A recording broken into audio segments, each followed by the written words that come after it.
Some homes feel light the moment you step inside. The air moves gently. The silence doesn't feel empty, it feels kind. You breathe differently there, almost without realizing it. And then, there are other homes. They're just as tidy, just as decorated, but something weighs in the corners. You can't name it, but you feel it.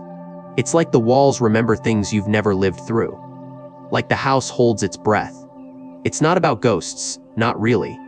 It's about energy, how it builds, how it settles, and how it either nurtures you or leaves you slowly drained. Every home has a mood, a tone, a vibration, and over time, that quiet rhythm starts shaping your own. Your sleep, your thoughts, even the way you speak to yourself in the mirror. That's why some homes, though modest, even aging, remain untouched by heaviness. No fear, no tension, no unexplained fatigue. They carry a quiet shield around them. And most of the time, the people living there don't even realize it's working. You don't need crystals or ceremonies.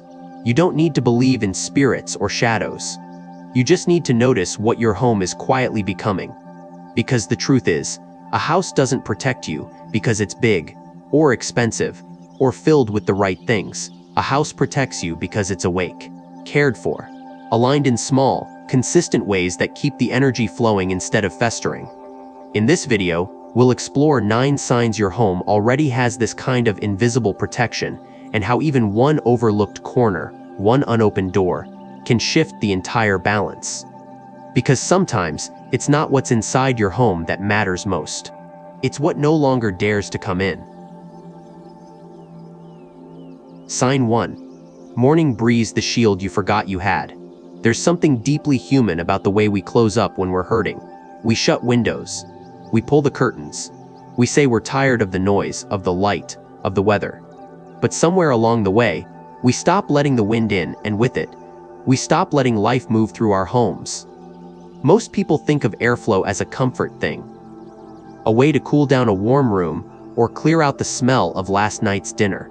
But what if I told you that gentle breeze you used to enjoy just for a second, just at sunrise, was quietly protecting you all along? Air that doesn't move begins to weigh. Not just physically, but emotionally. You felt it before walking into a space where everything feels still, heavy, like time has stopped. The furniture's in place, the room is clean, and yet, something sits in the corners. That something is trapped energy. Stale, unmoving, unresolved. Just like water, air carries memory. And when it's stuck, so are we.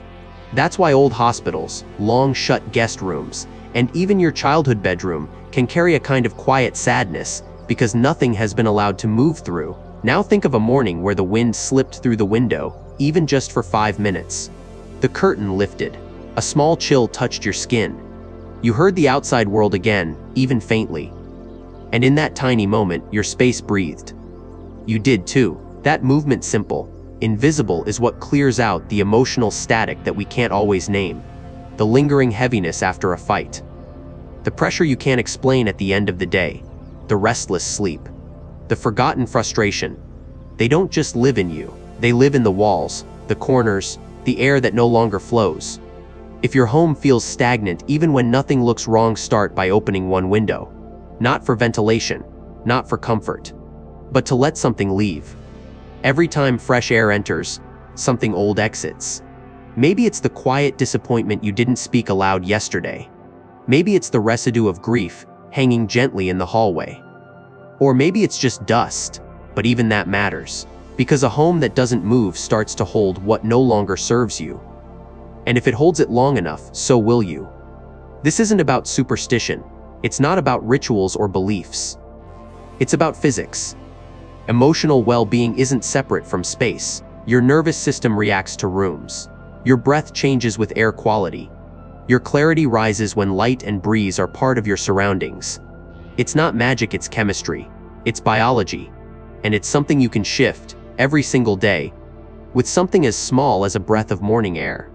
You don't have to swing every window open wide. You don't need to turn your house into a wind tunnel. Sometimes, it's enough to open a single window near where you sit. Let the breeze whisper through, even if you're just making tea. Let it touch a curtain. Let it dance with a lampshade. Let it wake up the stillness you didn't notice had settled in. And when it does, pause. Feel what changes. Because in that moment, your home is no longer just shelter. It becomes a living space again. One that exhales, one that listens, one that lets go. Many women I've spoken with, especially those living alone or in quieter chapters of life, say they forget how important this is. The silence becomes normal, the air, still, and they only realize something has shifted when their mood starts to slip or their sleep grows shallow. But homes are like bodies. They need breath, they need movement, they need presence, and breeze is presence. It's the world reminding you that life goes on outside, and it can come in gently, softly, whenever you allow it. Here's a thought to carry with you. If your windows haven't been opened in a week, something inside your home has been trying to leave and hasn't found a way out. Don't let it settle. Don't let it turn into something it never needed to become. Let it move. Let it go. Let the morning breeze do what it's always done, quietly and without thanks. Protect you from what you can't always see, and invite in what you forgot you needed: lightness, motion, peace. You don't need to understand Kai. You don't need to follow a system. But if you've ever felt the air grow heavy, you already know. You don't need proof. You need a small window, a soft breeze, and a moment of awareness. That's enough. That's the first layer of your home's invisible shield. Sign 2. Broken things: unreleased energy, unfinished stories. There's a kind of silence in a broken object that speaks louder than most people notice. A lamp that no longer lights. A clock that no longer ticks. A drawer that sticks every time you open it. You stop noticing after a while. You walk past it, live around it, work around its brokenness. But your home doesn't forget.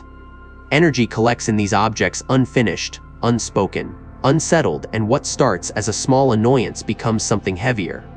Quiet, but persistent. Like a story that never got its ending. It's not about clutter. It's not about being neat or messy. You can have a minimalist home and still carry energetic weight if the few things you do own are cracked, chipped, or forgotten. Because broken things hold a certain kind of stillness. Not the peaceful kind. The kind that traps emotion, and you can feel it, if not always consciously, then in your breath, your body, your mood. Something feels off, and you can't explain it. So you call it stress or age, or maybe just one of those days. But it's not always coming from inside you. Sometimes, it's sitting quietly in the corner, waiting to be released.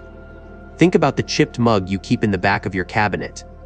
You don't use it, but you don't throw it out either. Or the lamp in the hallway that hasn't worked in years, still standing, as if it might one day come back to life. We hold on to these things not because we need them, but because something in us hasn't let go. And when we don't release them, they start holding us. Not physically, energetically, emotionally. That crack in the glass becomes a crack in our clarity. That broken chair starts reflecting our own unspoken discomfort. That dusty, unused item becomes a silent reminder of something unresolved. There is no judgment here. We've all done it. Held on to a sweater with holes because it used to belong to someone we loved. Kept a piece of furniture that doesn't fit, simply because it's always been there.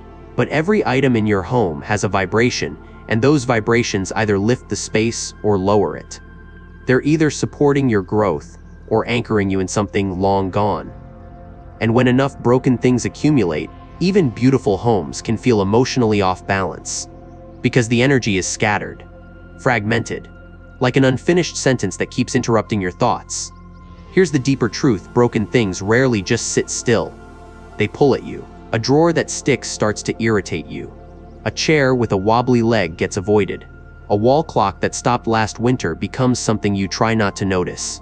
Each one, a small leak of attention, a minor source of agitation. And in a quiet home, those leaks add up. They don't cause chaos, but they chip away at peace. And peace in any home is not loud. It's subtle, fragile, built through consistency, care, and presence. So ask yourself, what in your home no longer serves a purpose, but still takes up space? What have you been tolerating for months, even years? What's broken that you've simply decided to live with? And more importantly, why? Why are you keeping it? Out of guilt, out of habit, out of grief. The answer doesn't need to be dramatic. It just needs to be honest. Because clarity begins not with a big renovation, but with one small decision to let go of something that no longer feels aligned. And you don't have to do it all at once. Start with one broken object you've walked past too many times. Pick it up. Look at it. Ask what it's really been holding. Then let it go. Fix it if it matters. Release it if it doesn't. Either way, you've shifted something, not just in your home but in yourself. You've chosen movement over stagnation, resolution over waiting, lightness over weight. There is peace in completion, in wholeness, in choosing to be surrounded by things that are functional, intentional, and gently alive. Not because they're expensive, not because they're new, but because they work, they flow. They're not stuck in yesterday, and neither are you. So if your home has felt heavy lately, look beyond the emotions. Look at what surrounds you. Is it broken?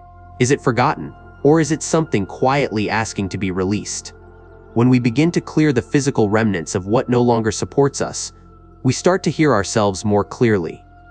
We make room for air, for light, for new stories. Not haunted by the unfinished, but held by the complete. Sign 3. Your front door, where energy decides who you are. The front door isn't just an entrance. It's your home's first breath. It's the place where outside energy meets your inner world. And long before a guest, or delivery person, or neighbor steps in, the energy has already passed through. That small space, the threshold, is where everything begins. And yet, it's the most overlooked, most neglected, and most energetically fragile place in most homes. Think about how you enter your house. Do you step over shoes, keys, unopened mail? Do you have to push the door past a rug that always folds at the corner? Does it creak? Is the light above it working? These aren't just small annoyances. They're the first energetic impressions your home receives, and the first messages it sends back to you. If you've ever felt strangely tired the moment you got home, or noticed tension creeping in as soon as you crossed the doorframe, this might be why. Energy doesn't just rise from within. It arrives from outside, every day. Through people, through weather, through movement. And your front door, whether you think of it this way or not, is the gatekeeper. If it's blocked, ignored, or cluttered, that energy comes in confused, unsettled, unfiltered. And once inside, it lingers. It affects how you feel, how you rest, even how you speak to the people you love. One pair of shoes out of place may seem harmless, but left there day after day, it becomes part of an invisible pattern: disruption, disorder, disconnect. And it's not about being perfect. This isn't about a magazine-worthy entryway. It's about care, intention. A front door that is clean, well-lit, and easy to open says, this home is alive, awake, and protected. It creates a barrier that's not physical but energetic. A message to whatever approaches: only peace belongs here. And to yourself it says, you are safe now. You are home. Imagine returning from a long day, and instead of walking into mess or dimness or noise, you open the door to clarity, light, calm. It doesn't take much. A swept doormat, a lamp on a timer, a small bowl for keys, a plant that says, someone lives here, someone cares. These details don't just look nice. They reinforce something deeper: this space is held, and so are you. In many ancient traditions, the door is considered sacred, not just structurally, but spiritually. It's where blessings enter, and when it's respected, it becomes a kind of soft guardian, no talismans required. You feel it in the way the handle turns smoothly. The door swings open without struggle. The air smells clean. It's not just entry, it's alignment. And when your entrance is aligned, your entire home can recalibrate more easily. So take a moment today to stand at your own threshold. Don't just rush in, pause. Look. How does it feel? Does it welcome you or warn you? Does it feel like an invitation or an afterthought? This isn't about cleaning for guests. It's about greeting yourself. Every day you come home is a reunion, a crossing from the outer world into the inner. And the state of your door tells the truth about how seriously that transformation is being honored. And here's what most people miss: tending to your entrance isn't just about protection. It's about magnetism. When your door is clear and cared for, good energy is more likely to find its way in. Not just peace but luck. Not just ease but opportunity. A clean, open path is always more inviting than a blocked one. Energy, like people, goes where it's welcomed. So what's the state of your front door right now? Not in theory, in real life. Does it stick? Is it dusty? Has it become a holding zone for bags, trash, or yesterday's mail? If so, that's where your energetic boundary is fraying, and you don't need to feel bad. Just aware. Because once you see it, you can change it. Quickly, quietly, meaningfully.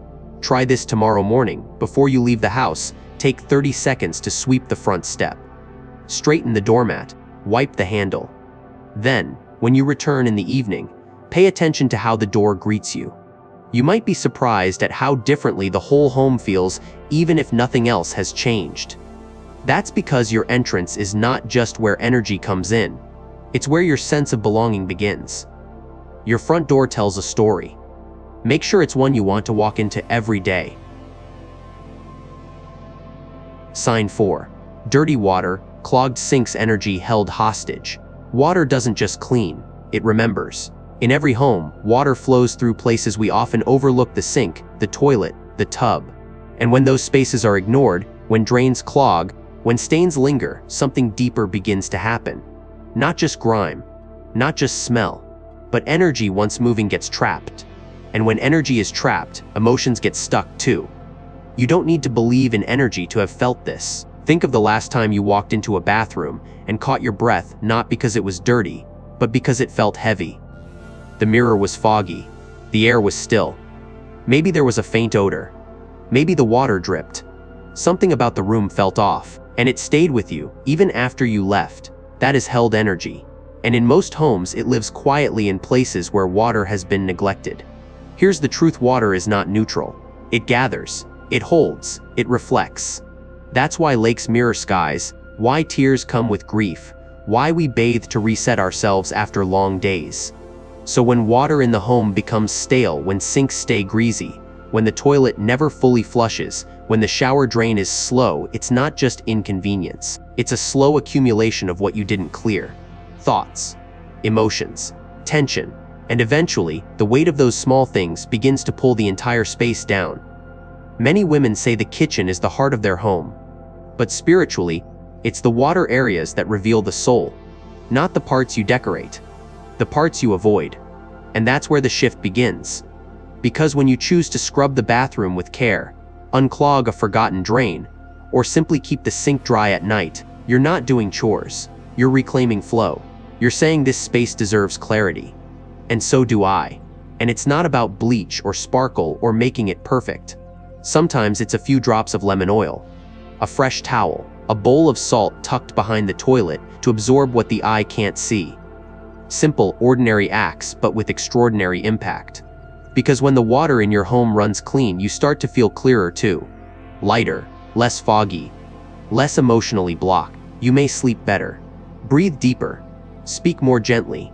Not because of magic, but because energy is no longer held hostage in stagnant corners. It's easy to ignore these places. After all, no one sees them but you. But that's exactly the point. These are the parts of the house that speak to how you treat yourself, not for show, but for truth. A clean sink is not for guests. It's a mirror of your own presence. A well-maintained bathroom isn't about impressing anyone.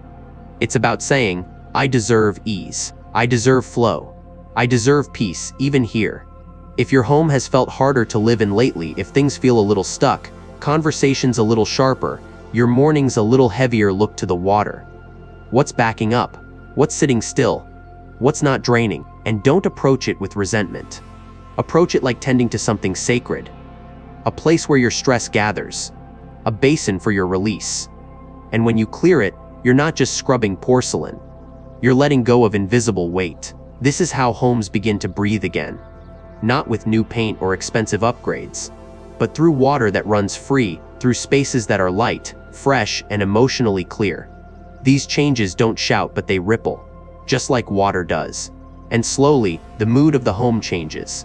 The silence feels softer, the air lighter. The energy no longer hostage begins to move again. So do you. Because when the drains run clear, so do you. Sign 5.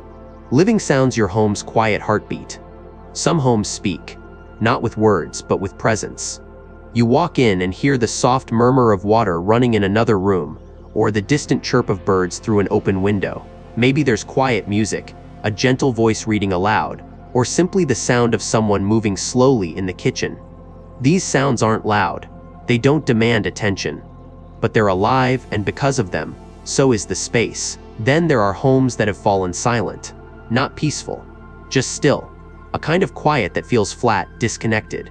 You open the door and nothing stirs. The TV might be on, but no one's really watching.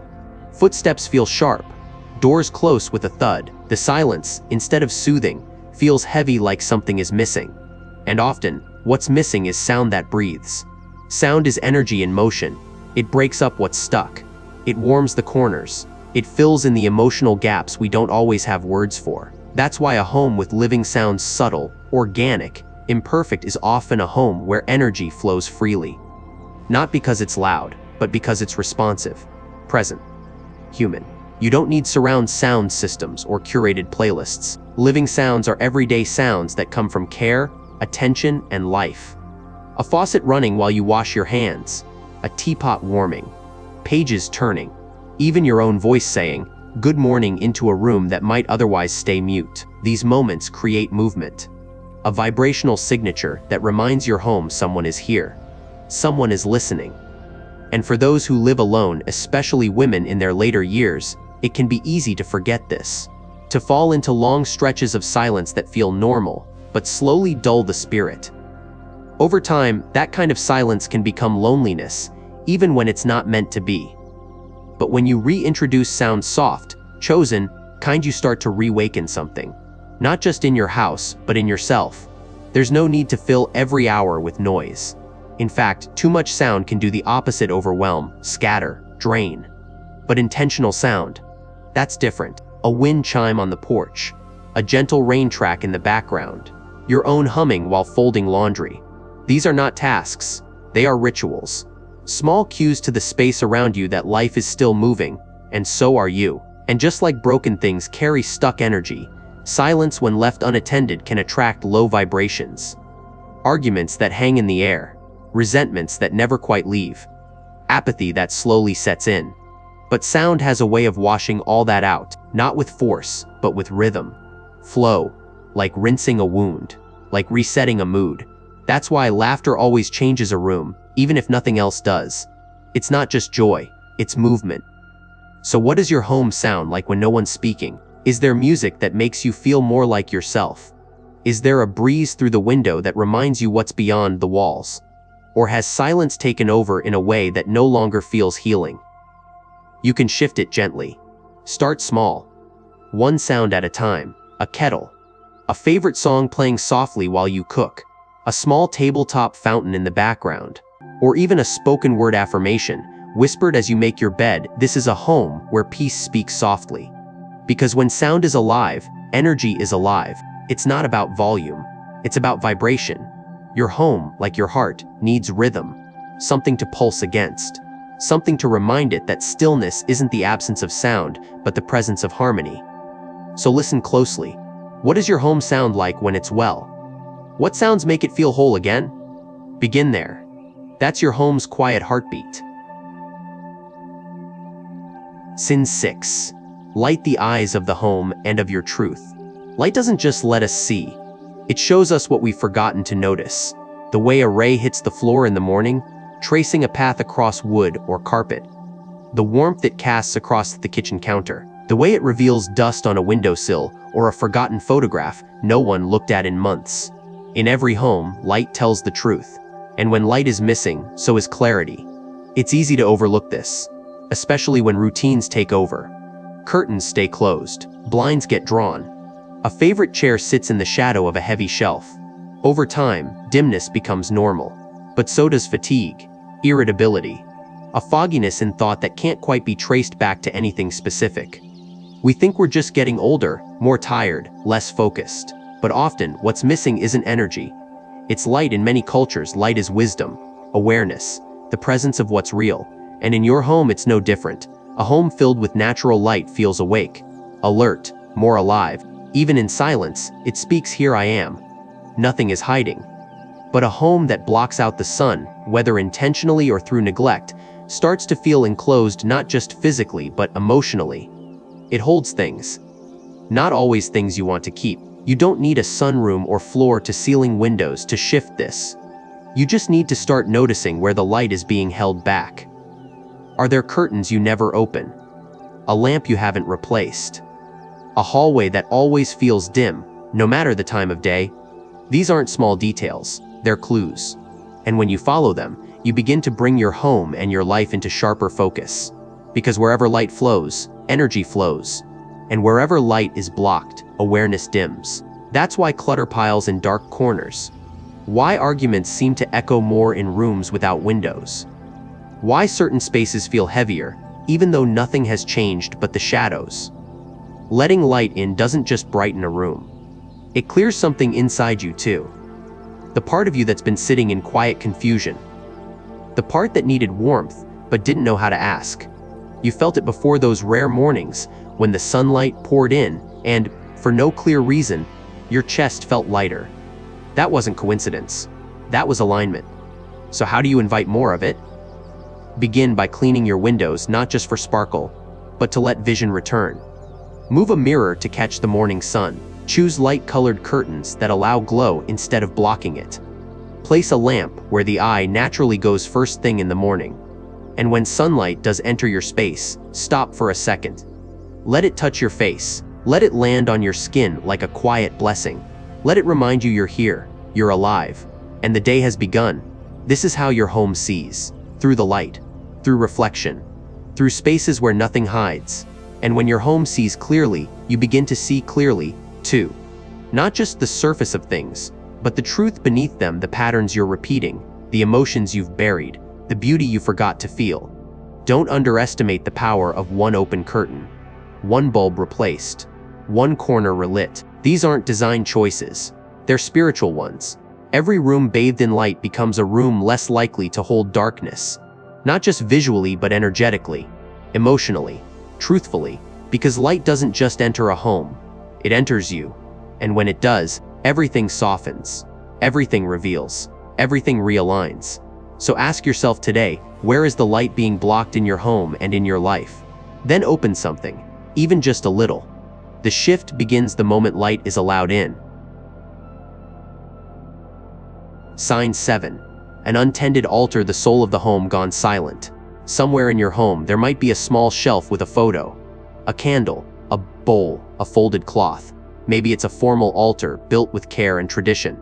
Maybe it's less defined, a corner where your grandmother's picture rests, where a little statue sits untouched, where a matchbox for incense hasn't been opened in years. Whatever its form, every home has a place that once held meaning and now quietly waits. The altar isn't always religious.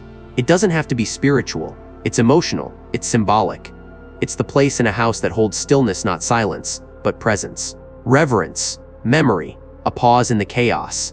And when that space is forgotten, something subtle shifts, not just in the room, but in the whole home. The axis of care weakens, and the energy that once settled there begins to drift. Dust is not just dust. It's time left untouched. When a candle stays cold for too long, when an offering bowl stays empty, when flowers droop and no one replaces them, it's not just neglect. It's a forgetting, a slow unraveling of connection, not just to ancestors or symbols, but to intention, to stillness, to the invisible thread that binds a home not just to function, but to meaning.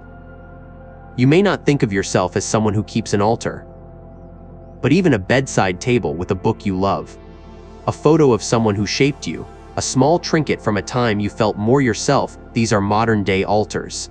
Places where emotion rests, where memory gathers, where you once said, even without words, this matters. And when those spaces are left unattended, so is something inside you. You might not notice at first. Maybe you feel more irritable, less patient, disconnected from the people in your home. A touch of emptiness, even in familiar routines. But often, that's not coming from lack, it's coming from disconnection. The center has gone quiet. The soul of the home is calling and no one's answering. You don't need incense or prayers to return. You just need attention. A cloth freshly laid. A candle lit not to ask for anything, but simply to say, I remember.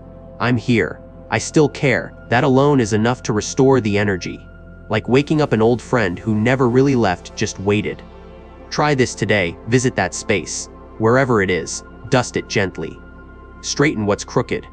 Replace what's faded. Whisper a word of gratitude, not to the photo or the item, but to the part of you that still believes in beauty. Stillness, sanctuary. Let that whisper ripple outward. You'll feel it. Maybe not all at once, but the room will feel warmer. The home, steadier. The air, clearer. Because when the heart of the home is awake, everything else aligns. Conversations soften. Sleep deepens. The kitchen feels more nourishing. Even time flows differently. You're no longer rushing through the hours. You're rooted again in something quiet and strong and sacred. This is not about religion. It's about remembering. About choosing not to let the most meaningful places in your home slip into shadow. Not because anyone else will see, but because you will. And when you do, you'll remember something else, too. A home doesn't just need to be functional. It needs to feel whole. An altar is simply a place where you say, "This is where I begin again." And when you tend to it, you tend to the parts of you that were waiting to be seen again. Because no home is fully alive when its soul has gone silent. Sign 8. Your words, the strongest energy you leave behind. Words don't disappear when you say them. They land. They settle. They echo. They take shape in the room, in the silence, in the corners you thought were empty. And even after everyone forgets the conversation, the feeling stays. Homes remember what's said inside them. Not the sentences, but the tone, the energy, the vibration beneath the words. That's why some homes feel light, even when they're small or simple. Not because of decor, because of sound. There's a softness in the air. You step inside and feel safe, not because it's quiet, but because the silence doesn't sting. That kind of energy doesn't happen by chance. It's created by the words spoken inside those walls. Gently, daily. We think of speech as temporary, but it's one of the most lasting things we leave behind. Every harsh word, every sigh, every complaint, it stays a little longer than we intend. And over time, a house filled with unspoken blame, with sharp tone, with long silences that were meant to punish begins to hold that weight. You can feel it, in the walls, in the pauses, in the way people tiptoe, not because they have to, but because the energy taught them to. But the good news is healing begins the same way. With sound, with the return of kindness, not just in action, but in voice. A warm greeting, a sincere thank you, a sentence spoken softly to yourself in the morning, before anyone else hears it.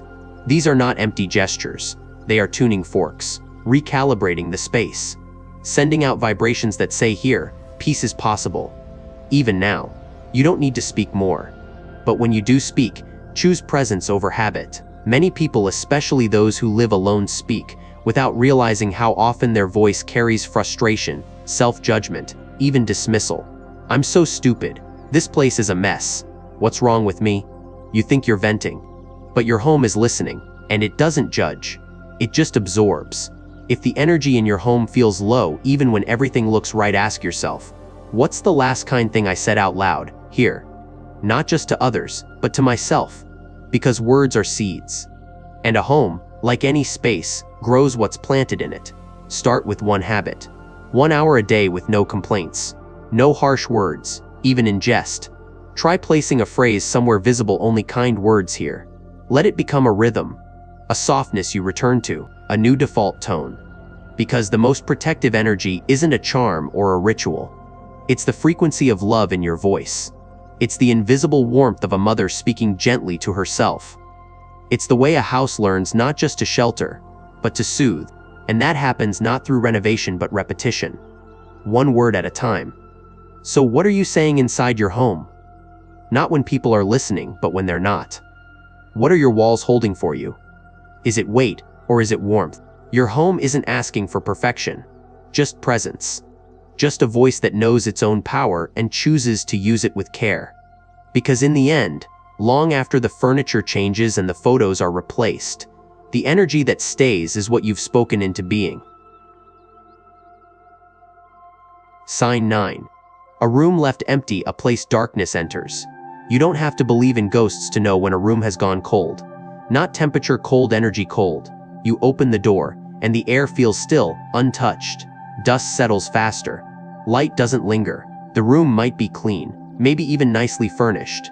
But something is missing. Not furniture, not decor, presence. Every room in a home holds a role whether it's used daily or not. And when a room is left empty too long, it stops receiving energy, stops circulating it, becomes a dead zone in what was once a living, breathing environment. Just like a limb that's not moved for too long, it stiffens.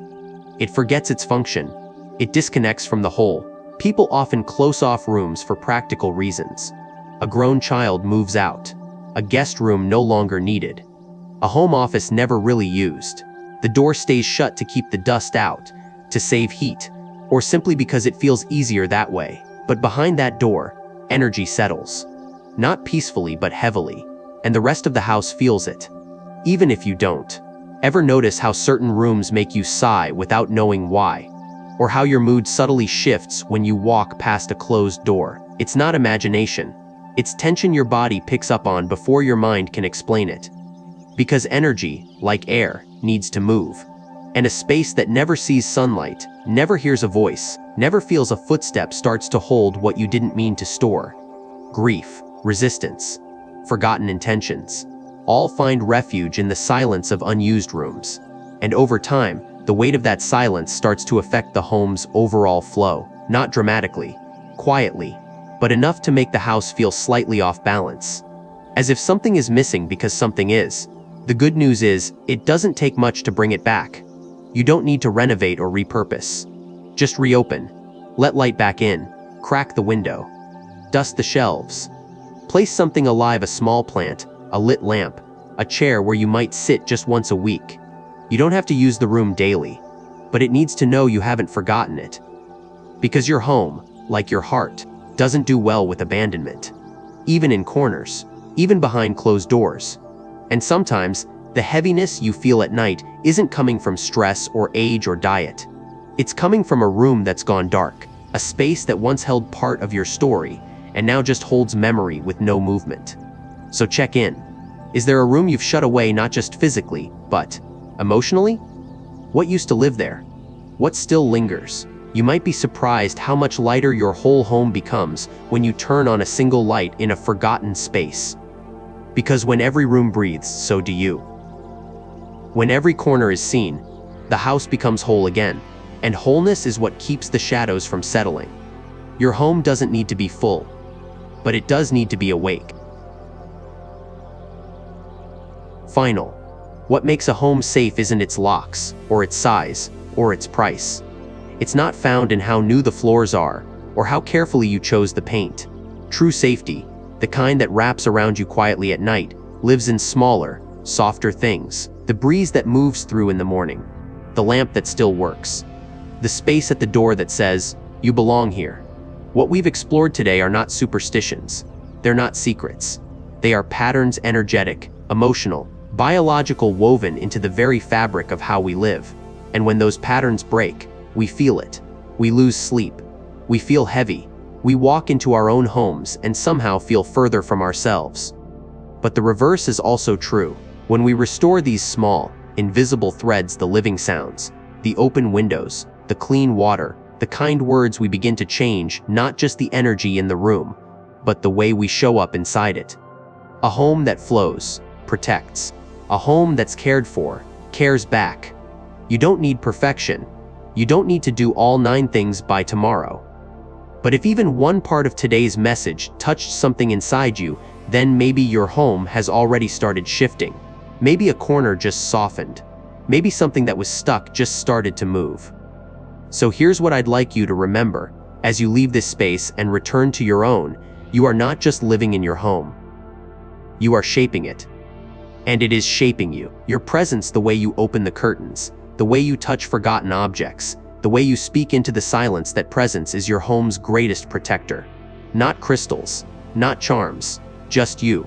Awake, gentle, willing to care. Thank you for staying with me through every corner and every breath of this journey. It means more than you know.